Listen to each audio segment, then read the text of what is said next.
Good day everyone and welcome back to the channel. Today we're going to be discussing the new WandaVision episode 4 that came out last night.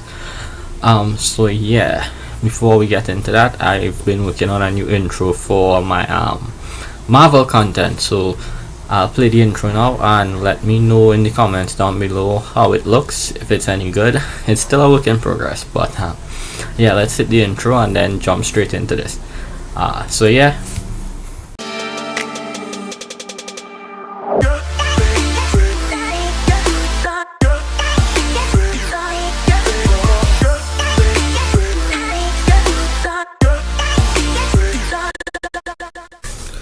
Okay, now everyone, before we get started, let me know what you thought about that new intro.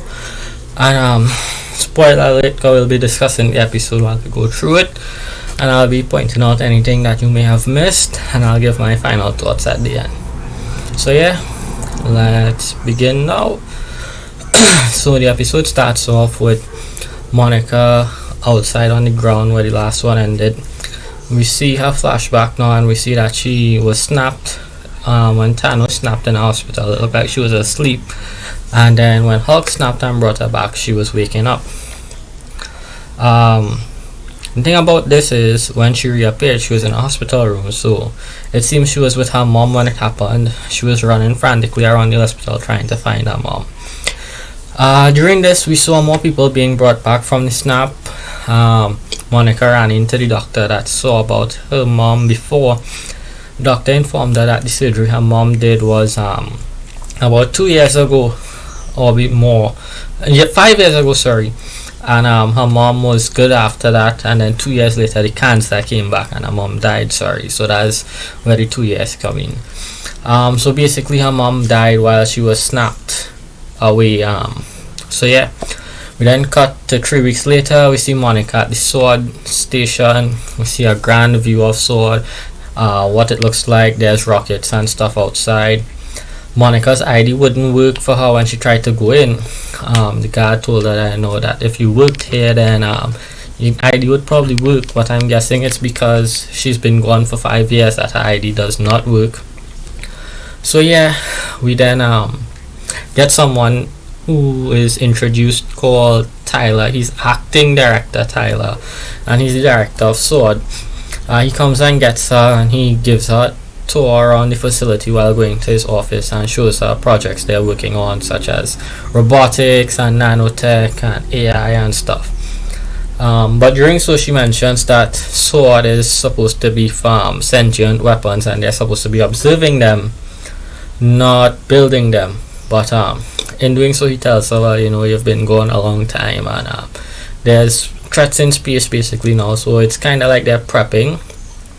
We then get to his office, and we basically have a monologue between them, a little discussion where he tells her that he's the acting director, and she can't do any extraterrestrial work. I believe she has to do like lower class missions at the moment, and it was what her mom wanted. So I guess Sword is kind of rehabilitating and reintegrating their people back into the program now, the ones who were blipped slowly before giving them big missions.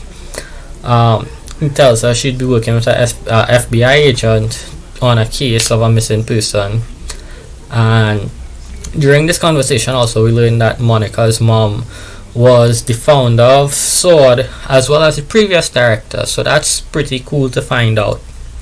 So we then have another jump forward again. We see Monica arriving in New Jersey at Westview, and there are 2 cops there as well, and our favorite Asian agent is there. The FBI agent is Agent Jimmy Woo from Ant-Man. That's pretty cool that we see other characters from throughout the MCU here. And they speak to the police officers and the officers let them know that there's an east view but there isn't a west view. For some reason Westview doesn't exist, and now there's one in the middle of here, which is nowhere. And the officers leave, and Monica and Jimmy have a back and forth where they're discussing like if it's everyone having amnesia or something like that, but Jimmy says that he has someone in witness protection in there and no one seems to remember him, so they're wondering if it's people also losing memories of the persons who are connected to them. So like if you live there and you have a memory, you would lose memory of it or something to that effect. Monica then goes for a drone, an ugly old helicopter drone. I'll throw an image up here. She gets this drone and she flies it into the energy field that surrounds this alternate reality Wanda made, and the drone disappears. When she sees this now, she goes up to the field and she looks at it and she touches it. Then she touches it again and she sticks her hand into it. But when she does that, the field kind of absorbs her and pulls her in, and that's it. We don't see her for the rest of this part of the episode again. We then jump now to a road. We see a little army truck thing driving down the road, and guess what? We get reintroduced to Darcy from Toronto. She's with some other scientists here, and they're kind of doing, SWORD is kind of doing this collaboration with them to try to figure out what is going on in Westview. So yeah, then we get to the base. When we get there now, we have Darcy speaking to the agents, and they told her that they have already set up her equipment inside, and she goes inside. So that is where that part ends right there, and now we move on to, I guess this will be the second half of the episode after that, because that whole opening part was basically telling us backstory of how this place came to be. Okay, so now the second half of the episode deals more with what's going on inside of the bubble and how the people outside perceive and see what's going on. So we see basically Darcy is inside the tent now, and she's speaking to the agent, and she asks him if they have any information or know what's going on inside, and basically he doesn't. He gives her a kind of convoluted answer that is confidential, he can't say, but she's like, oh, so you just don't know. And so yeah, she pulls out an instrument she uses, and it reads radiation, it seems, and she says she's getting radiation from this energy field portal thing, and also she's picking up frequencies, radio frequencies. So she basically pulls out this little box. It looks like a monitor kind of thing, but it's a small circle on a big box kind of. And she hooks up the device data, and she gets a little signal and sees Wanda, I believe, on it, and she tells the agent, get me an old TV, old time TV, that's a flat screen. So yeah, then we see she connects it to the TV, her device to the TV, and we get all the pictures of, well, not pictures, but a view of what's going on, kind of like a TV program. And that is where in the previous episodes it looked like someone was watching TV. It was basically the SWORD agents watching what's going on inside. So yeah, so it comes like it's more like Darcy watching a sitcom then. And she mentions the jump through time, how it was the 50s and the 60s then the 70s. So yeah, we then get the Beekeeper from episode 1, I believe. We see that is actually a hazmat suit, and he's a SWORD agent, and they tie a little rope to him, a steel cable basically, and sends him underground through the tunnels to try to get into the energy field dimension Wanda created, because they can't just walk straight into it. And in doing so, and he goes down underground, he meets it and he goes through it. We see as he passes through it, his hazmat suit becomes the Beekeeper suit, and he gains bees basically. So he gains bees as an accessory to his suit. And his cable that was connected for them to pull him back turns into an old school jump rope, I believe, and disconnects. So yeah, we don't get any more of him from that, but we do know the last time we saw him was Wanda saw him and said no. So we don't know what happened to him from there. So yeah, then we have a little montage of Wanda and Wu and all the other agents watching the episodes, and they realize that certain persons in the show, they have true identities, but it's like an actual TV show, how this person is cast as this person in the show, and Wanda's reality is like a sitcom. So the persons have their real identities and then their sitcom like identities. So they start looking as to what's going on. Officer Wu has his little whiteboard with his things on it. Then we get a board with all the persons who has appeared and their identities, but there's three things to notice about this board. One, Agnes is on the board, but we don't see her having an identity, a real identity yet.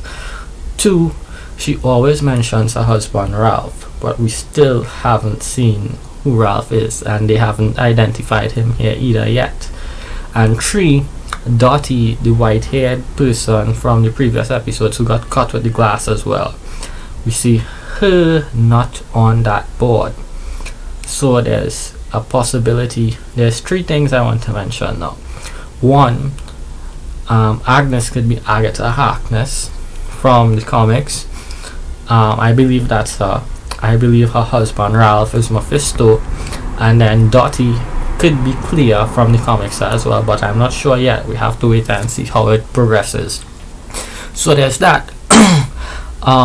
After this, basically, Darcy has this idea where they could use the radio frequencies now to try to contact Wanda. So if you remember in episode 2, when Wanda and Dottie was speaking, she heard a signal through the radio. This was actually shown here now, where we see Darcy and Wu speaking outside, and she mentions that, use this device to contact Wanda and see if you get through to her. But before they do this,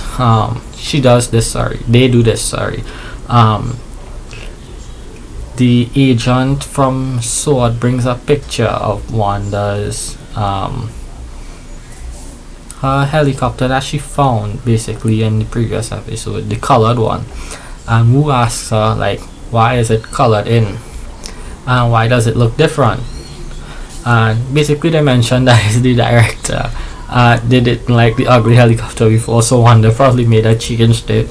So that could explain why the Beekeeper's suit, also the hazmat suit, changed to a Beekeeper's suit. So yeah, there's that. And then we see when he actually did connect to her, and he was like, Wanda, who's doing this to you? And then it cuts off. So yeah, he did not get any feedback from her. Then we have a cut again moving forward, where we see back to the end of the last episode now, where we see the old Monica, well, not old, but her old personality come back, where she mentioned Ultron, and we see that Wanda got serious for a moment, and then we didn't know what happened, but this now shows us what happens. It shows us that basically Wanda knows what's going on. She dropped her facade, she got serious when Monica mentioned it, and then she literally used her powers and magic and shot her through the walls, straight out the dimension, portal, force field, whatever we want to call it. I don't know what to call it, but yeah, she shot her out of that. And Darcy and Wu was watching this on the TV, but they noticed that there was like a little jump cut between it, and they said that someone is censoring the program basically as to what's going on inside. And this isn't the first time it happened earlier on in the episode as well. But yeah, we see Wanda then fixes the wall like nothing happened, and this is when Vision came in, and she looked at Vision and she saw the old Vision, the corpse with the big in his head from when Thanos like pluck the stone out of his head. So I believe that Wanda basically is using the Vision's dead body, but she lost focus and concentration basically because of what happened, and this made her power falter a bit, and that's why we saw the old Vision. But she pulled herself back together at the end, and then it went back to normal Vision. The episode then basically comes to a conclusion where again we see Monica on the ground, and she basically says that Wanda is the one controlling this illusion, and the episode ends there. Even though it ends, there's a few things that should be said about this episode. it was a kind of slowdown to what was initially going on. I think the name of the episode is "We Interrupt Your Programming." So it basically was that, because it was showing us the outside world and what happened during the first 3 episodes basically. It was a good episode. It was a bit slower than the rest, but there wasn't much Easter eggs really in this episode per se. It was more kind of a setup to show how this happened. But if I had to rate this episode, I'd give it like a 7 out of 10. It was good stuff. Let's hope the next episode picks back up a little bit. And yeah, one more thing, I think these episodes should have been a bit longer, because it leaves you wanting more, but you know, the weekly wait kind of is a killer. But yeah, that's my thoughts on it. That's my reviews. Feel free to leave anything in the if I missed anything, leave it in the comments down below. We could discuss the topic further in the comments as well. And thank you for watching. Hope you enjoyed, and see you guys next time.